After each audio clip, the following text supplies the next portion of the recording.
If I want to get started today, what are some steps marketers or anybody can take immediately to learn or identify ways to get started?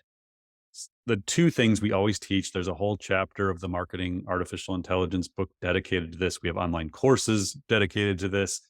We teach two frameworks. The first is problem based. I think of this as the director level and above approach, the leadership approach. You look at problems in the organization, whether it's related to acquisition, churn, audience growth, profitability, efficiency, whatever the standard problem you're trying to solve or challenge, or the goal you're trying to solve.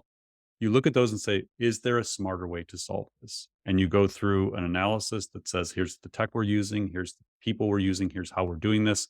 If we take kind of a first principles approach to this and say, let's start from the ground up and forget everything we know and say, how could we solve this in a more intelligent way? That's the problem-based model. Can take months to do it.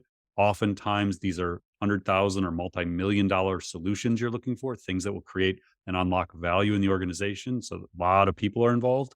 It's important, but that's kind of the longer play. The one you can go do after this episode ends is the use case model.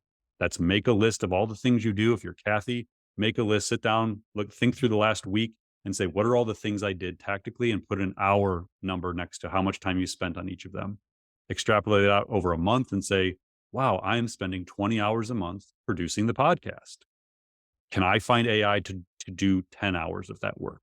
And so you just go through your list of the things you're doing and say, can I go find a tool to help me save time here?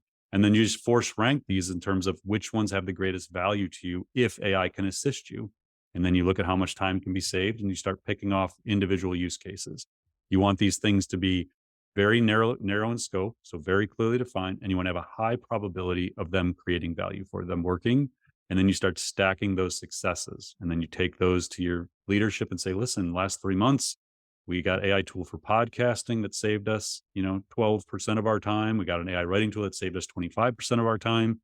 And we got an ad management tool that increased the return on ad spend 40%. We would love for next year, 2024, to have budget to start really exploring what we can do with AI. So that's kind of the two ways I think about it. I'm used to being an intro where I can drop in that link in the chat and Yeah. can't do that. Right? We'll But drop it in the show notes. we'll drop it in the show notes, but marketingaibook.com, buy the book if you haven't already. And about halfway down that page, there are links to the The spreadsheet templates, for that. Yep. templates.